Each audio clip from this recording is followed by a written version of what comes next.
Hi all, ഐപ്ലസിന്റെ പുതിയൊരു വീഡിയോയിലേക്ക് എല്ലാവർക്കും സ്വാഗതം.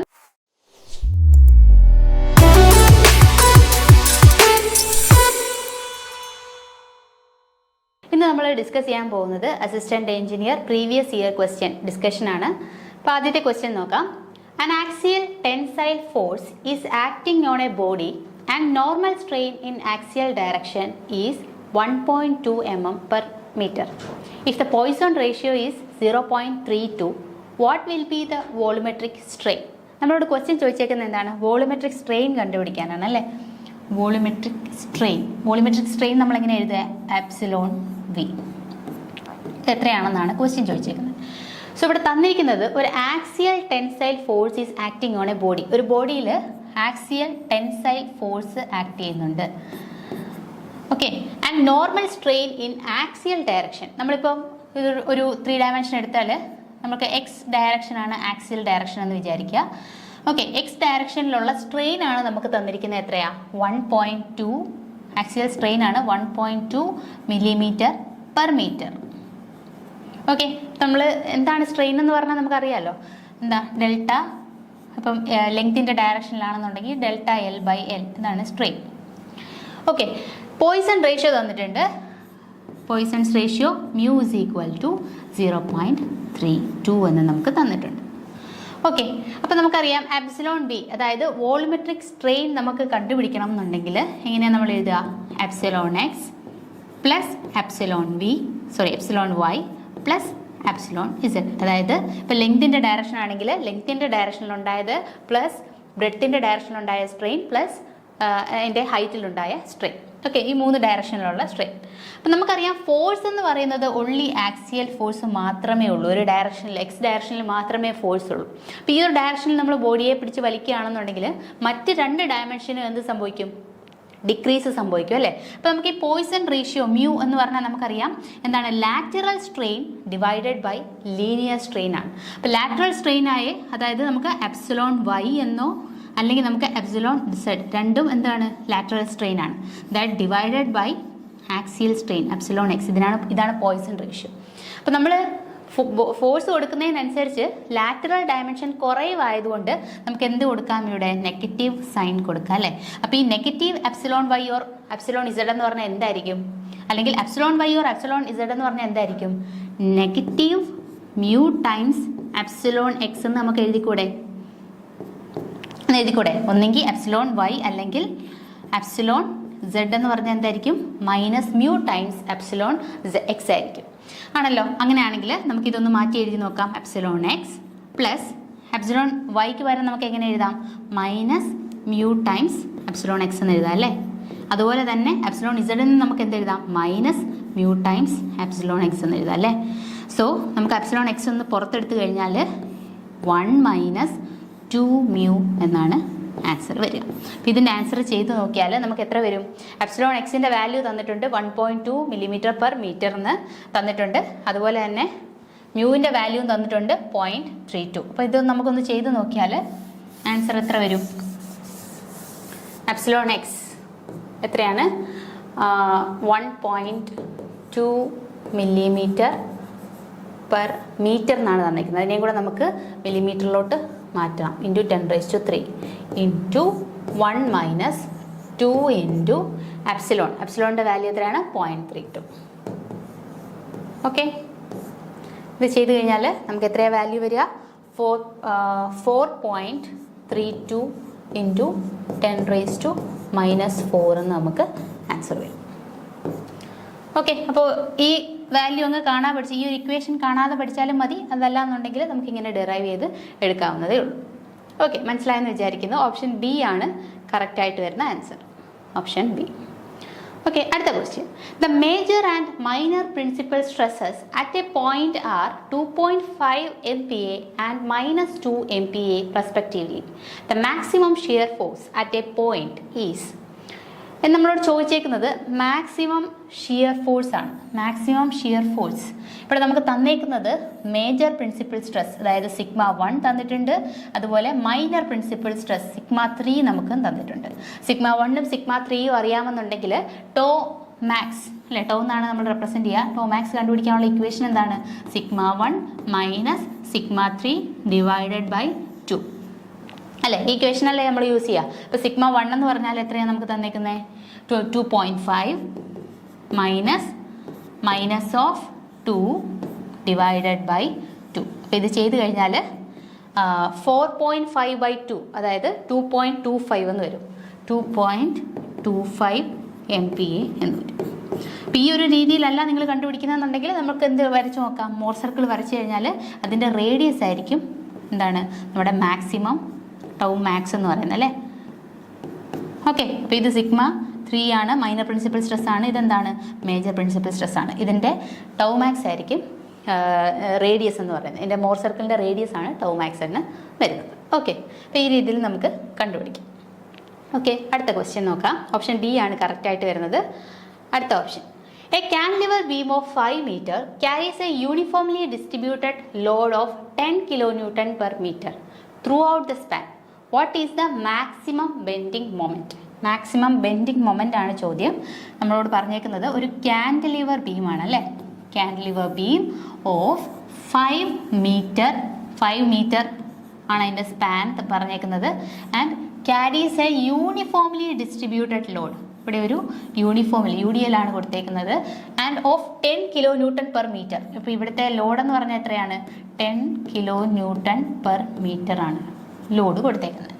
So through out the span എന്ന് പറഞ്ഞിട്ടുണ്ട്. What is the maximum bending moment? അപ്പം നമുക്കറിയാം ഇങ്ങനെയാണെങ്കിൽ മാക്സിമം ബെൻഡിങ് മൊമെൻറ്റ് വരുന്നത് എവിടെയാണ്? ഈ ഒരു സെക്ഷനിലാണ്. ഒന്നെങ്കിൽ നിങ്ങൾ ഇതിൻ്റെ വാല്യൂസ് അല്ലെ, അതായത് ഫോർമുല കാണാതെ പഠിക്കുക. അതല്ലാന്നുണ്ടെങ്കിൽ ഇവിടെ മാക്സിമം വരുന്നത് ഈ പോയിന്റിലാണ്. അല്ലെങ്കിൽ നമുക്ക് ഇതിൻ്റെ ഏതെങ്കിലും ഒരു സെക്ഷനിലെ ബെൻഡിങ് മൊമെൻ്റ് ഒന്ന് കണ്ടുപിടിച്ച് നോക്കാം. ഇതെന്താണ്? XX എന്ന് പറയുന്ന സെക്ഷൻ. ഈ ഒരു സെക്ഷനിൽ എത്രയാണ് വരിക ബെൻഡിങ് മൊമെൻറ്റ്? നമുക്ക് കണ്ടുപിടിക്കാൻ ഏതൊരു സെക്ഷനിലെയും ബെൻഡിങ് മൊമെൻറ്റ് കണ്ടുപിടിക്കാൻ എങ്ങനെയാണ് നമുക്ക് എടുക്കുക? W × X/2 എന്ന് എടുക്കുക അല്ലേ. അതല്ലെന്നുണ്ടെങ്കിൽ നമ്മൾ ഇതിൻ്റെ ഫോർമുല എങ്ങനെയാണ്? WX²/2 എന്നാണ് ഏതെങ്കിലും ഒരു സെക്ഷനിൽ വരുന്ന ബെൻഡിങ് മൊമെൻറ്റിൻ്റെ വാല്യൂ. പക്ഷെ നമുക്കറിയാം ഇവിടുത്തെ മാക്സിമം ബെൻഡിങ് മൊമെൻറ്റ് എത്ര? എക്സിൻ്റെ വാല്യൂ മാക്സിമം വരുമ്പോഴാണ്. ഇവിടെ 0യിൽ നിന്ന് മാക്സിമം വാല്യൂ അതായത് L കൊടുക്കുമ്പോഴാണ് നമുക്ക് മാക്സിമം ബെൻഡിങ് മൊമെൻറ്റ് കിട്ടുന്നത്. അപ്പം ബെൻഡിങ് മൊമെൻറ്റ് മാക്സിമം = WL²/2. എക്സിൻ്റെ വാല്യൂ L വരുമ്പോഴാണ് നമുക്ക് മാക്സിമം കിട്ടുന്നത്. അതല്ലാന്നുണ്ടെങ്കിൽ അല്ലെങ്കിൽ നമുക്ക് ഇതിൻ്റെ വാല്യൂ സബ്സ്റ്റിറ്റ്യൂട്ട് ചെയ്ത് കഴിഞ്ഞാൽ 10 × Lൻ്റെ വാല്യൂ 5 അല്ലേ, 5² ഡിവൈഡഡ് ബൈ 2 എന്ന് വരും. ഓക്കെ, ഇത് ചെയ്ത് കഴിഞ്ഞാൽ 125 എന്നാണ് ആൻസർ വരിക. 125 kN/m ആണ് മാക്സിമം ബെൻഡിങ് മൊമെൻറ്റ് വരുന്നത്. ഓക്കെ, ഓപ്ഷൻ എ ആണ് കറക്റ്റ് ആൻസർ. അടുത്ത ക്വസ്റ്റ്യൻ നമുക്ക് നോക്കാം. A simply supported beam of span L is subjected to a concentrated load of W at its mid-span and a uniformly distributed load of equality W. What is the total deflection of the beam at midpoint? അപ്പോൾ നമ്മളോട് പറഞ്ഞിട്ടുണ്ട് ഇവിടെ എന്താണ്? ഒരു simply supported beam ഉണ്ട്. അതിൻ്റെ span എന്ന് പറയുന്നത് L ആണ് അല്ലേ. സ്പാൻ L ആണ്. ഈ subjected to a concentrated load. എവിടെയാണ് കോൺസെൻട്രേറ്റഡ് ലോഡ് വന്നിരിക്കുന്നത്? Concentrated load W at its mid span. അതിൻ്റെ മിഡിലായിട്ട് ഒരു കോൺസെൻട്രേറ്റഡ് ലോഡ് ഉണ്ട് W. Okay, and a uniformly distributed load of equality M. അതായത് നമ്മൾ സാധാരണ പെർ മീറ്ററിലാണ് W/m എന്നാണ് നമ്മൾ റെപ്രസെൻറ്റ് ചെയ്യുക. അപ്പോൾ ഇതിന് പകരം നമുക്ക് ടോട്ടൽ ലോഡായിട്ട് ഈ ലോഡിനോട് ഈക്വൽ ആയിട്ടുള്ള ലോഡാണ് ഇവിടെ വരുന്നതെന്നാണ് പറഞ്ഞേക്കുന്നത്. സോ ഇവിടെ എത്രയാണ് വരിക? W × ഈ ടോട്ടൽ ലെങ്ത് L എന്ന് പറയുന്നത് എത്രയായിട്ട് വരും? W ആയിട്ടാണ് വരിക. Okay, what is the total deflection of the beam at the mid point? Mid point നമുക്ക് C ആയിട്ട് എടുക്കുകയാണെങ്കിൽ AB, സിയിൽ വരുന്ന ടോട്ടൽ ഡിഫ്ലക്ഷൻ എത്രയാണ് എന്നാണ് ചോദ്യം. അപ്പം നമുക്കിതിനെ എന്ത് ചെയ്യാം? 2 കേസസ് ആയിട്ട് എടുക്കാം. ഒന്ന് നമുക്ക് എന്ത് എടുക്കാം? സിംപ്ലി സപ്പോർട്ടഡ് ബീമിൽ മിഡ് പോയിന്റിൽ ഒരു കോൺസെൻട്രേറ്റഡ് ലോഡായിട്ട് വരുന്നതിൻ്റെ ഡിഫ്ലക്ഷൻ കണ്ടുപിടിക്കാം. അതിൻ്റെ കൂടെ നമുക്ക് അടുത്ത വേറൊരു സിംപ്ലി സപ്പോർട്ടഡ് ബീം അതിൻ്റെ അകത്തിൽ വരുന്ന UDL അത് W × X എന്ന് പറയുന്ന ടോട്ടൽ ലോഡ് W ആയിട്ട് എടുക്കാം. അപ്പോൾ ഈ 2 കേസും കൂടെ ആഡ് ചെയ്ത് കഴിഞ്ഞാൽ ഈ ഒരു കേസായിട്ട് വരും അല്ലേ. ഇപ്പോൾ സെപ്പറേറ്റ് ആയിട്ട് എടുത്തിട്ട് നമുക്ക് ആഡ് ചെയ്ത് കൊടുത്താൽ മതി നമുക്ക് ടോട്ടൽ ഡിഫ്ലക്ഷൻ കിട്ടാനായിട്ട്. ബട്ട് ഡെൽറ്റ ടി ടോട്ടൽ എന്ന് പറഞ്ഞാൽ ഈ ഒരു കേസിൽ നമുക്ക് വരുന്ന ഡിഫ്ലക്ഷൻ എത്രയാണ്? ഡിഫ്ലക്ഷൻ എന്ന് പറഞ്ഞാൽ WL3/48EI. WL3/48EI ആണ് ഇവിടെ വരുന്നത്. അതേപോലെ നമുക്ക് ഈ ഒരു കേസിൽ എങ്ങനെയാണ് വരിക? 5WL3/384EI. ഇത് രണ്ടും കൂടെ ഒന്ന് ആഡ് ചെയ്ത് കൊടുത്തു കഴിഞ്ഞാൽ നമുക്ക് എത്ര വരും?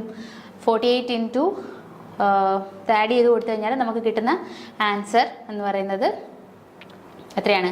13WL3/384EI. ചെയ്ത് നോക്കിയാൽ മതി. ഇതാണ് നമുക്ക് ആൻസറായിട്ട് വരിക. ഓക്കെ, ഓപ്ഷൻ സി ആണ് കറക്റ്റ് ആൻസർ. അടുത്ത question.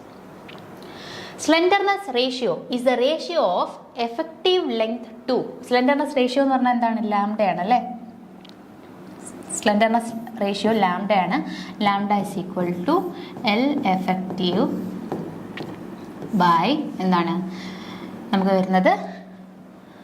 Least radius of variation അല്ലെ. നമ്മൾ എങ്ങനെ എഴുതുക? ആർ മിനിമം എന്നാണ് എഴുതുക. സ്ലെൻഡർനെസ് റേഷ്യോ എന്താണ് ഈ ആർ മിനിമം എന്ന് പറഞ്ഞാൽ? ലീസ്റ്റ് റേഡിയസ് ഓഫ് വേരിയേഷൻ എങ്ങനെയാണ് നമുക്ക് കണ്ടുപിടിക്കാൻ പറ്റുക? Root of I minimum by A. Okay, അപ്പോൾ ഇവിടെ വരുന്നത് എന്താണ്? മിനിമം എന്ന് തന്നിട്ടില്ല, റേഡിയസ് ഓഫ് ഗൈറേഷൻ എന്ന ഓപ്ഷൻ വരുന്നുണ്ട്. ഓപ്ഷൻ ബി ആണ് കറക്റ്റ് ആയിട്ടുള്ള answer. Lambda is equal to ratio of effective length to the least radius of gyration. Okay, option B ആണ് കറക്റ്റ് ആയിട്ട് വരുന്നത്. അടുത്ത question. The fixed end moment of a uniform beam of span L and fixed at its ends subjected to a uniformly distributed load of intensity W per unit length is.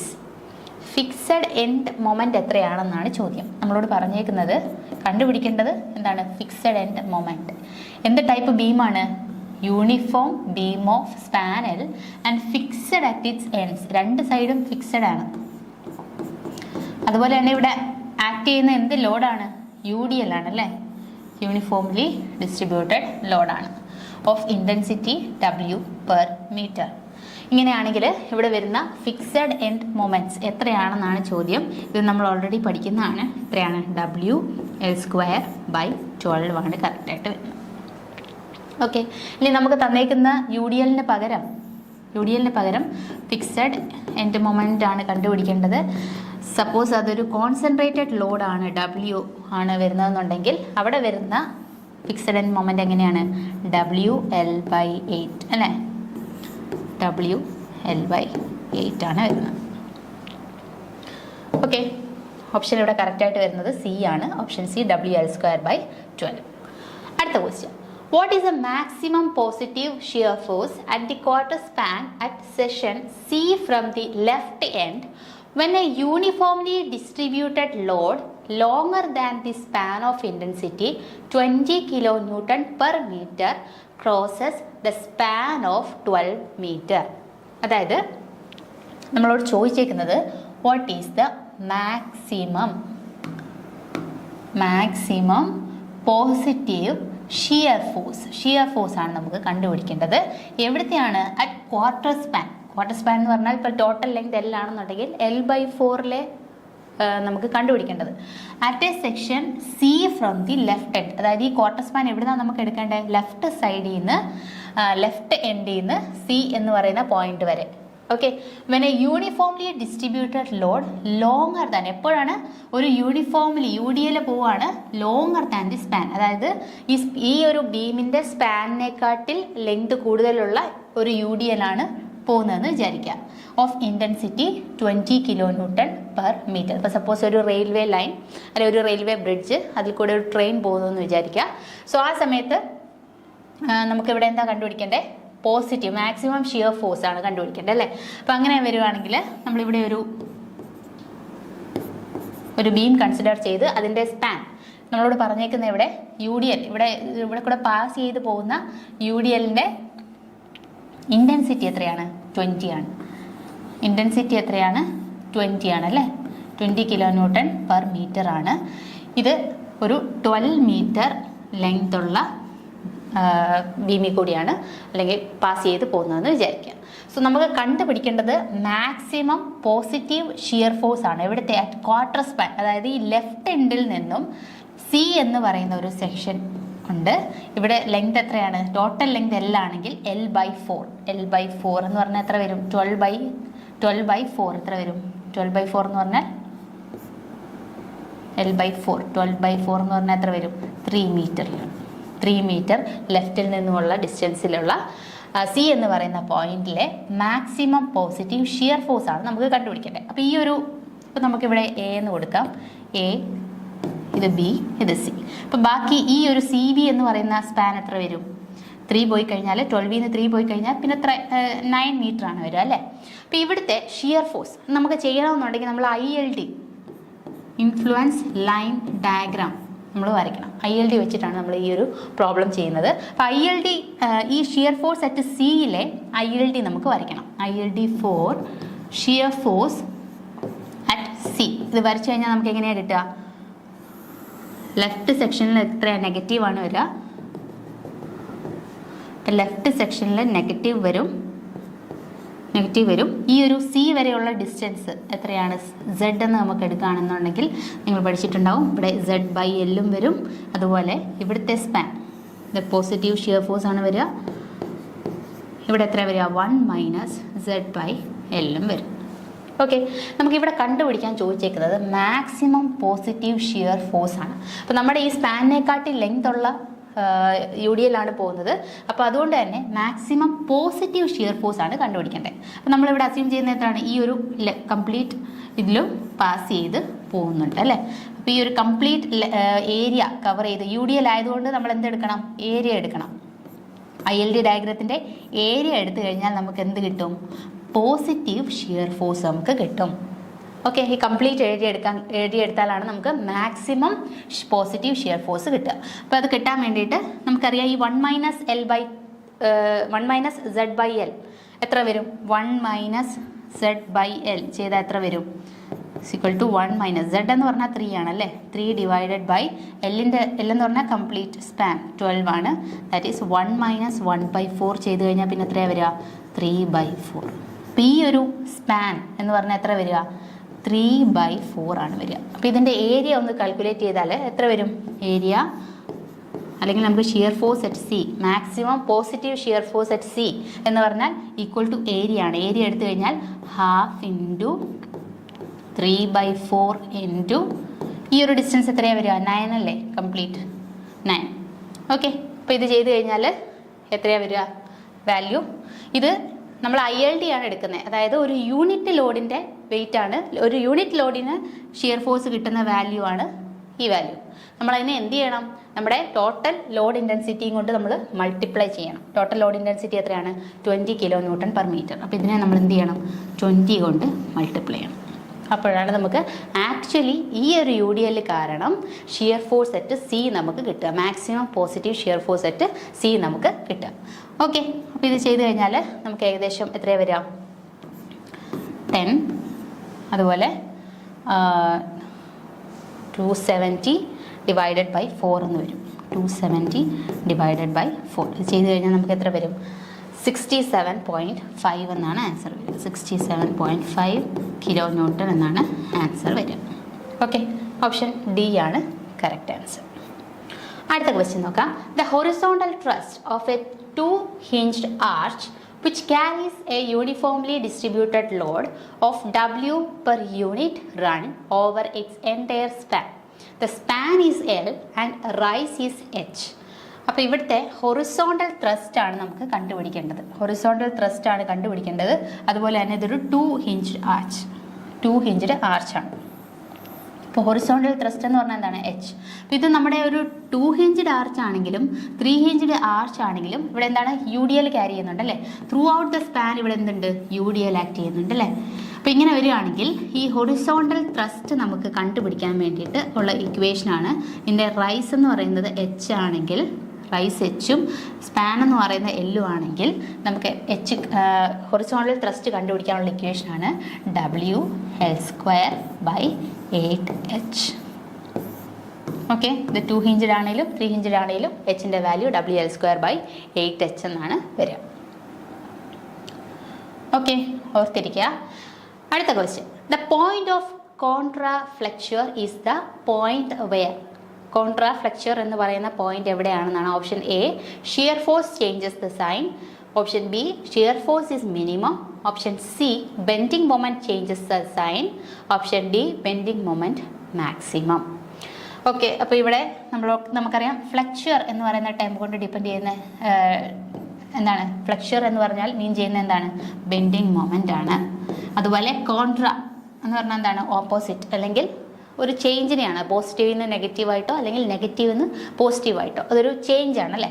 അപ്പോൾ ഇവിടെ എന്താണ് contra flexure എന്ന് പറഞ്ഞാൽ change in bending moment ആണ്, change of sign ആണ് അല്ലേ. Bending moment changes its sign. Option C ആണ് കറക്റ്റായിട്ട് വരുന്നത്, bending moment changes its sign. Okay, അടുത്ത ക്വസ്റ്റ്യൻ നോക്കാം.